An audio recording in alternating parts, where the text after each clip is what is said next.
అందరికీ నమస్కారం అండి. నేను మీ డాక్టర్ రాంప్రసాద్ని. మనం బరువు తగ్గాలన్నా, లేదంటే మన శరీరం అనేది ఉల్లాసంగా, ఉత్సాహంగా ఉండాలన్నా ఏదో ఒక ఎక్సర్సైజ్ చేయటం అలవాటు చేసుకోవాలని చెప్తూ ఉంటాం మేము డాక్టర్స్. అండ్ ఇందులో కొంతమంది ఏంటంటే ఎక్సర్సైజ్ రూపంలో కొంతమంది గేమ్స్ ఆడుతూ ఉంటారు. ఈ గేమ్స్లో కూడా ఏంటంటే చాలా పాపులర్ అండి ఈ షటిల్ బ్యాడ్మింటన్ ఆడటం అనేది. సో ఏ వయసు వాళ్ళైనా, చిన్న వయసు వాళ్ళైనా, పెద్ద వయసు వాళ్ళైనా ఈ షటిల్ బ్యాడ్మింటన్ ఆడటానికి చాలా ఆసక్తి చూపుతూ ఉంటారు. అండ్ బిలీవ్ మీ అండి, ఈ షటిల్ అనేది ఒక రకమైన ఎడిక్షన్ లాంటిది. నేను చాలామందిని చూశానండి. రాత్రి ఎంత లేట్ అయినా సరే ఉదయాన్నే తెల్లవారుజామున 5-5:30 లేచిపోయి షటిల్కి రెడీ అయిపోయి షటిల్ కోర్టులో ప్రత్యక్షం అవుతూ ఉంటారు. కాకపోతే చాలామందికి తెలియంది ఏంటంటే ఈ షటిల్ బ్యాడ్మింటన్ అనేది చాలా హై ఇంపాక్ట్ ఎక్సర్సైజ్ అండి. అండ్ అన్ని గేమ్స్తో కూడా పోలిస్తే దీనికే ఇంజురీ రేట్ అనేది చాలా ఎక్కువ ఉంటుందండి. అండ్ రీసెంట్గా ఒక ఆర్టికల్లో గణాంకాల ప్రకారం ఏంటంటే వాళ్ళు చెప్పింది ఏంటంటే ప్రతి 1000 అవర్స్ ఆఫ్ గేమ్కి 3 ఇంజురీస్ అనేవి జరుగుతాయి. అంటే సింపుల్ లాంగ్వేజ్లో అయితే మనం ప్రతి సంవత్సరం కూడా రెగ్యులర్గా మీరు ప్రతిరోజు షటిల్ ఆడుతూ ఉంటే సంవత్సరానికి ఒక్కసారైనా ఈ షటిల్ బ్యాడ్మింటన్ వల్ల ఇంజురీ అంటే దెబ్బ తగలటం శరీరంలో ఎక్కడైనా అవ్వచ్చు. మోచేయి అవ్వచ్చు, భుజం అవ్వచ్చు, కాలు అవ్వచ్చు, లేదంటే మోకాలు అవ్వచ్చు, లేకపోతే మడం అవ్వచ్చు, ఎక్కడైనా సరే ఒక్క ఇంజురీ పర్ ఇయర్ అనేది జరుగుతుంది అని చెప్పి మనకు గణాంకాలు చెప్తున్నాయి. సో ఇవాళ నేను యూట్యూబ్ వీడియోలో ఈ షటిల్ బ్యాడ్మింటన్ వల్ల మనకి కామన్గా మేము యాజ్ డాక్టర్స్, ఆర్థోపెడిక్ సర్జన్లో చూసే 5 కామన్ ఇంజురీస్ అండ్ దానికి నివారణ మార్గాలు, అండ్ లాస్ట్లో ఏంటంటే అసలు ఈ షటిల్ బ్యాడ్మింటన్ ఆడేవాళ్ళు తీసుకోవాల్సిన జాగ్రత్తలు, ఒక 5 simple tips to prevent from injuries అనేవి చెప్తాను. So let's go into the main topic అండి. ఫస్ట్ మోస్ట్ కామన్ ఇంజురీ మేము చూసేది షటిల్ బ్యాడ్మింటన్లో చాలా మోస్ట్ కామన్ అండి. 60-70% ఏ ఇంజురీస్. ఫస్ట్ది ఏంటి అంటే యాంకిల్ స్ప్రెయిన్. ఇది చాలా కామన్ అండి. అంటే ఏంటంటే సింపుల్గా నేను ఈ ఎనాటమీ బొమ్మలో చూపిస్తాను. ఈ యాంకిల్లో అంటే మడమకీల్లో బయట వైపు ఉండే లెగమెంట్స్ ఉంటాయి, చాలా స్ట్రాంగ్ లెగమెంట్స్. యాంటీరియర్ టాలోఫిబులర్ లెగమెంట్ అంటాం. అంటే ఈ యాంకిల్ ఒక్కొక్కసారి ఇటువైపు ట్విస్ట్ అయిపోయింది అనుకోండి, ఇక్కడ లెగమెంట్ కట్ అవడం అనేది జరుగుతుంది. అండ్ 90-95% ఆఫ్ ద టైమ్స్ దీనికి ఎటువంటి సర్జరీ అవసరం లేదండి. అండ్ యాంకిల్ బ్రేస్ ఒకటి వేసుకుని కొంచెం ఐస్ పెట్టుకుని క్రేప్ బ్యాండేజ్ కానీ కట్టుకుని అండ్ సింపుల్ టేపింగ్, అలా సింపుల్ మెజర్స్ ద్వారానే ఈ యాంకిల్ స్ప్రెయిన్ని మనం ట్రీట్ చేయగలము. అండ్ నేను అడ్వైజ్ చేసేది ఏంటంటే కనీసం ఒక 2 months పాటు ప్లీజ్ మళ్ళీ షటిల్కి వెళ్ళొద్దు అని చెప్తాను.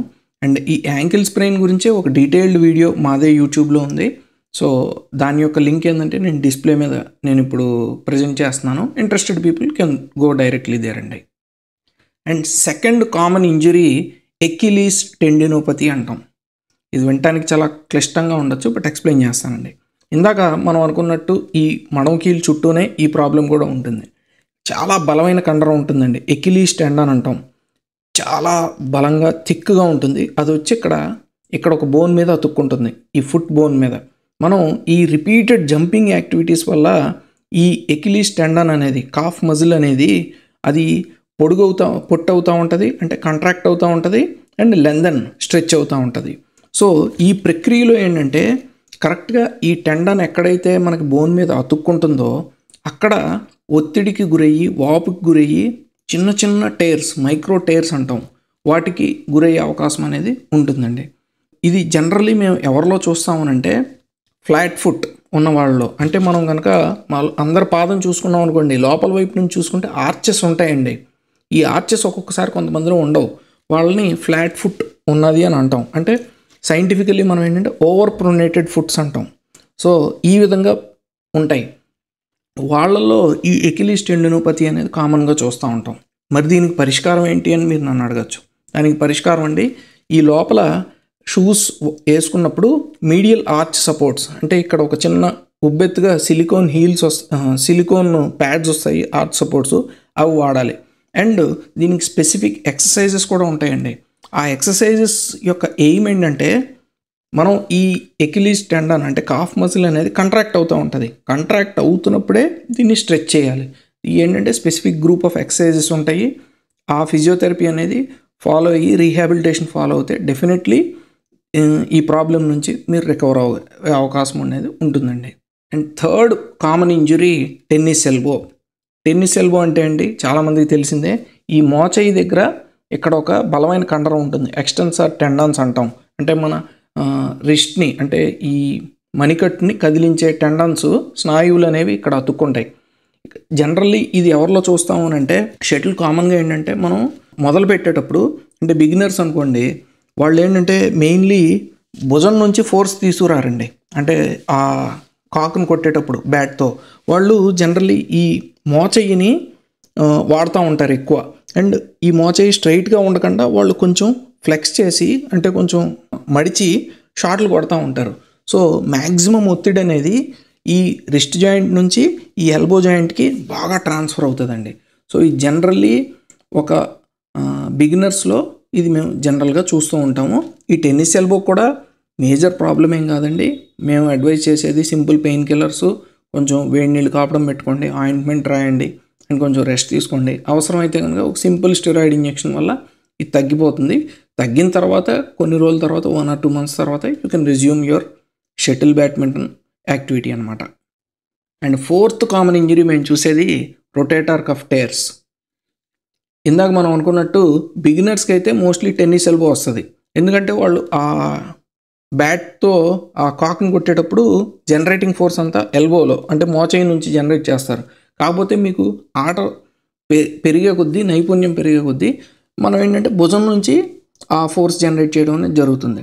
అలాంటప్పుడు ఏం జరుగుతుంది, మీ భుజం జాయింట్లో ఉండే కండరాలు, స్నాయువులు అనేది చాలా ఒత్తిడికి గురవుతాయి. అందులోనే ఒక రకం ఏంటంటే రొటేటర్ కఫ్ టెండన్స్ అంటే 4 ఉంటాయండి. సుప్రాస్పైనటస్, ఇన్ఫ్రాస్పైనటస్, టీరిస్ మైనస్, సబ్స్కాపులరిస్. జనరల్లీ ఏంటంటే సుప్రాస్పైనటస్, ఇన్ఫ్రాస్పైనటస్ టెండన్స్లో మేము ఒక రకమైన వాపు, తర్వాత ఒత్తిడి, ఒక్కొక్కసారి కొన్ని సందర్భాల్లో మైక్రో టేర్స్ గురవుతూ ఉంటాయి. సో అంటే ఇది మెయిన్లీ ఏంటంటే ఒక స్ట్రెస్ రిలేటెడ్ ఇంజురీ మాత్రమే. సో మేము అడ్వైజ్ చేసేది ఏంటంటే కొంచెం రెస్ట్ తీసుకోండి, కొంచెం అవసరాన్ని బట్టి పెయిన్ కిల్లర్స్ వేసుకోండి, కొంచెం ఫిజియో చేసుకుందాము అండ్ ఒక 2 to 3 months తర్వాత మళ్ళీ మీరు షటిల్ ఆడుకోవచ్చు అని చెప్పి అడ్వైజ్ చేస్తూ ఉంటాము. రేర్గా మాత్రమే దీనికి కూడా సర్జరీస్ అవసరమయ్యే అవకాశం ఉంటుందండి. 5th most common injury patellar tendinitis. దీన్ని ఏంటంటే వాడుక భాషలో మేము జంపర్స్ నీ అంటాం. ఈ షటిల్లో ఏంటంటే ఒక రకమైన హై ఇంపాక్ట్ జరుగుతూ ఉంటుంది. అంటే మీరు పాదాన్ని ఇలాగ గ్రౌండ్ మీద ఇలాగ ప్రెస్ చేస్తూ ఉంటారు, మళ్ళీ లేపుతారు, మళ్ళీ ప్రెస్ చేస్తూ ఉంటారు. అంటే ఈ రకమైన జంపింగ్ యాక్టివిటీ వల్ల అదే గ్రౌండ్ రియాక్షన్ ఫోర్సు మన మోకాలకి చాలా వరకు ట్రాన్స్ఫర్ అవుతుంది.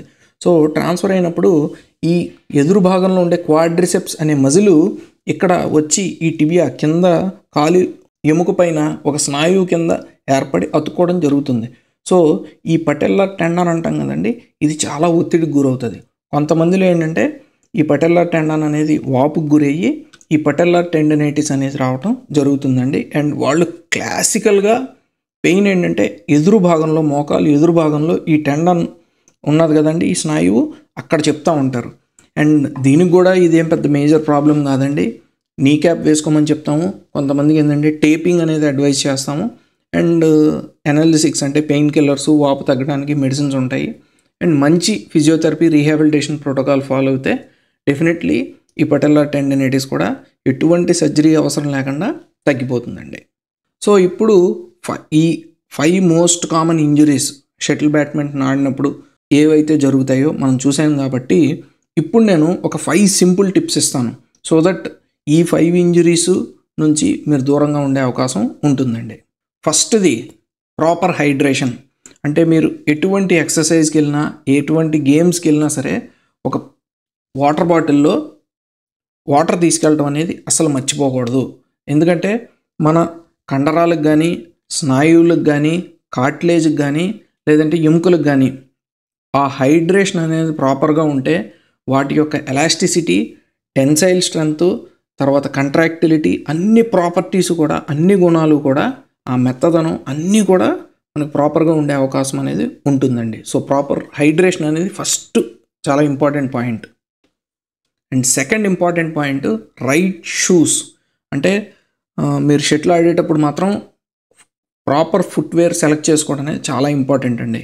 ఈ ప్రాపర్ ఫుట్వేర్ సెలెక్ట్ చేసుకుంటే మనకి ఆ షటిల్ కోర్ట్ మీద ఈ జంపింగ్ యాక్టివిటీస్ చేసినప్పుడు ఆ గ్రౌండ్ రియాక్షన్ ఫోర్స్ అనేది మన జాయింట్స్ మీదకి వెళ్ళకుండా ఆపే అవకాశం అనేది ఉంటుంది. So never compromise on shoes. And third important tip, balanced diet. Definitely అండి, షటిల్ బ్యాడ్మింటన్ అనేది హై ఇంపాక్ట్ యాక్టివిటీసే, చాలా క్యాలరీస్ ఖర్చు అవుతాయి అండ్ చాలా స్వెట్ వస్తుంది, ఇందులో ఏమాత్రం అనుమానం లేదు.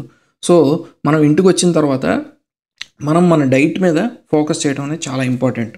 అండ్ చాలా వీడియోస్లో కూడా చెప్పుంటాను, ఏ ఎక్సర్సైజులు మీరు ఫాలో అయినా సరే క్యాలరీక్ ఇంటేక్ తగ్గించవచ్చు, కానీ ప్రోటీన్ ఇంటేక్ మాత్రం ఏమాత్రం తగ్గించకూడదు. And recommended protein intake 1 gram per kilogram body weight. So ఇప్పుడు నేను ఒక 80 కిలోస్ అనుకోండి, 80 గ్రామ్స్ ఆఫ్ ప్రోటీన్ తీసుకోవడం అనేది చాలా ఇంపార్టెంట్. ఇది ఏమాత్రం మిస్ అవ్వకూడదు. సో బ్యాలెన్స్డ్ డైట్ కూడా చాలా ఇంపార్టెంట్ అండి. And fourth point, proper warm up and proper cooling down. చాలామందిని చూస్తూ ఉంటాను, షటిల్ కోర్ట్కి వెళ్తే కనుక ఎమ్మటే వాళ్ళు షూస్ అన్నీ వేసేసుకుని షటిల్ బ్యాట్ పట్టుకొని డైరెక్ట్గా గేమ్లోకి దిగిపోతారు. అది మాత్రం అసలు ఎప్పుడూ చేయకూడదండి. ఒక 5 to 10 minutes warm up, 10 to 15 minutes ఉంటే ఇంకా చాలా మంచిది.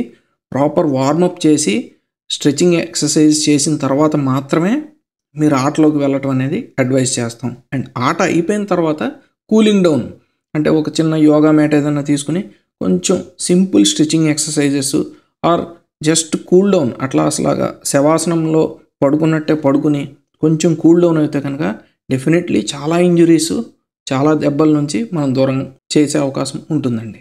అండ్ ఫిఫ్త్ పాయింట్, చాలామంది నెగ్లెక్ట్ చేస్తారండి, మీ కోర్ట్ని క్లీన్ చేసుకోవటం. ఎప్పటికప్పుడు క్లీనింగ్ యువర్ కోర్ట్. ఎందుకంటే నేను చెప్తున్నానంటే, ఈ షటిల్ ఆడేటప్పుడు చెమటలు అనేవి బాగా పడతాయి అండ్ ఆ చెమటలు అనేవి మీ కోర్టు మీద పడి అది ఒక రకమైన జారుడు సర్ఫేస్ని క్రియేట్ చేసే అవకాశం ఉంటుంది అండ్ మీరు స్లిప్ అయ్యే అవకాశం కూడా ఉంటుందండి. సో ఒక చీపురుతోనో లేదంటే ఓ గుడ్డతోనో ప్రాపర్గా రోజు కోర్ట్ని క్లీన్ చేసుకోవడం అనేది చాలా ఇంపార్టెంట్. అండ్ ఈ పాయింట్ వల్ల చాలా ఇంజురీస్ని మనం నివారించే అవకాశం ఉంటుందండి. సో ఐ థింక్ ఫైనల్గా ఈ వీడియో వల్ల ఈ షటిల్ బ్యాడ్మింటన్ ఒక్కొక్కసారి గురి చేసే ఇంజురీస్ అంటే స్పోర్ట్స్ ఇంజురీస్ ఏ విధంగా ఉంటాయి, 5 కామన్ ఇంజురీస్ గురించి చూసాము. And 5 simple tips. అన్ని ఇంజురీస్ని మనం ప్రివెంట్ అంటే నివారించలేకపోయినా కొంతవరకు దీని యొక్క సంభావ్యత అంటే ఇన్సిడెంట్స్ని మనం తగ్గించే అవకాశం అయితే ఉంటుందండి ఈ 5 సింపుల్ టిప్స్ ద్వారా. సో ఫైనల్గా thank you for watching our video. మరో మెడికల్ టాపిక్ పైన నెక్స్ట్ వీడియోలో కలుద్దాం. అంటిల్ దెన్ బై మీ డాక్టర్ రాంప్రసాద్ అండి.